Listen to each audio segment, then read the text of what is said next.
27 September hayung berai sal o salna kitingge o salni phungo Tripura Tourism Development Corporation ni loaji Mumbai bugra khoni noyunga buskangni simi kaisa yapri gathar himbotok laijaka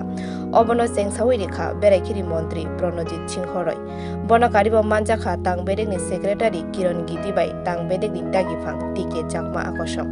o salni himbotok noyungma buskangni simi bugra khoni juda lama o pakogino Heritage Park buskango থাকজাগো হিমবতগো টংকসং লুকুরকবো ফাই মানজাক ফাইবাকিয়া প্রত্যেকটা বছরই বিশ্ব এটা এই পর্যটন দিবস পালন করা হয়ে থাকে 27 সেপ্টেম্বর এই দিনে আমরা এখানে র্যালির মাধ্যমে রাজ্যবাসীর উদ্দেশ্যে এবং আমাদের রাজ্যের পর্যটন ভাবনাকে সকলের সামনে তুলে ধরার জন্য আমরা শুরু করছি। তো এটা আমাদের শুরু হয়েছে রাজ্যে 22 তারিখ থেকে বিভিন্ন কর্মসূচির মাধ্যমে মোটর বাইক র্যালি থেকে শুরু করে বাইসাইকেল র্যালি থেকে শুরু করে এবং আমাদের বিভিন্ন কর্মসূচি যেমন আমাদের হোমস্টে সম্পর্কে আমাদের একটা সেমিনার করা, এই সমস্ত কিছুর মাধ্যমে আজকে উজ্জয়ন্ত প্যালেস থেকে আমাদের যে হেরিটেজ এই কর্মসূচিটা আমরা শুরু করতে যাচ্ছি পার্কে, এখান থেকে যাবে পুষ্পবন্ত প্যালেসে আমাদের হেরিটেজ পার্কে এটার সমাপ্তি হবে। তো এই ভাবনাকে সকলের মধ্যে নিয়ে যাওয়া, যেটা আজকের এই বিশ্বব্যাপী পর্যটন দিবসের মূল লক্ষ্য, এবং প্রত্যেক বছর একটা নতুন একটা থিম থাকে, ভাবনা থাকে। তো এবছরের নতুন ভাবনা বিশ্ব পর্যটন দিবসের রিথিঙ্কিং রিদম, এই নামটার সঙ্গে যথেষ্ট মাহাত্ম্য আছে এবার নেওয়ার মধ্যে।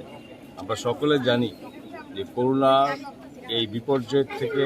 রক্ষা পাওয়াটা মানুষের কাছে যেমন ছিল, তেমনি ট্যুরিজম এই ক্ষেত্রকে যথেষ্টভাবে ক্ষতিগ্রস্ত হয়েছে। এটাকে আবার রিভাইভ করা, আবার সকলের সামনে তুলে নিয়ে আসা এবং নতুন চিন্তা, প্রত্যেকের চিন্তাকে সকলকে নিয়ে একত্রিত করা, আবার এটার মধ্যে সকলের ভাবনাকে এটাকে যাতে একত্রিত করে সকলের মধ্যে নিয়ে যাওয়া যায়, এই ভাবনা নিয়ে শুরু হয়েছে। এবং এটাকে নতুনভাবে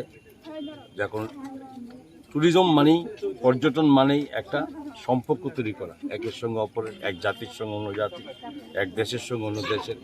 একটা সংস্কৃতি, বিভিন্ন সংস্কৃতি একত্রিত করা। আর ভারতবর্ষ আপনারা জানেন যে আমরা বহু সংস্কৃতির দেশ, এবং এটার মাধ্যমে আমরা চাইছি এই ট্যুরিজমকে যাতে আবারও দেশ থেকে অন্য দেশের মধ্যে এই যে ব্যবস্থাপনা আবার শুরু হয়, সেটাকে আমরা করতে যাচ্ছি। আমাদের রাজ্যের ভাবনা তো আমরা অনেকটা এগিয়ে আছি এবং পিছিয়ে ছিলাম, তো সেটাকে এগিয়ে নেওয়ার ভাবনাতে আমাদের বিভিন্ন কর্মসূচি আমরা নিয়েছি এবং আমরা বিশ্বাস করি যে পিছিয়ে থাকা এই কয়েকটা বছর আমাদের এই বছর থেকে শুরু হবে এবং এই ভাবনার মাধ্যমে আবারও এই ট্যুরিজম, এই পর্যটন যাতে আমাদের মধ্যে সকলের মধ্যে গ্রহণযোগ্যতার মতো আছে, এটা আমাদের এই প্রথম লক্ষ্য।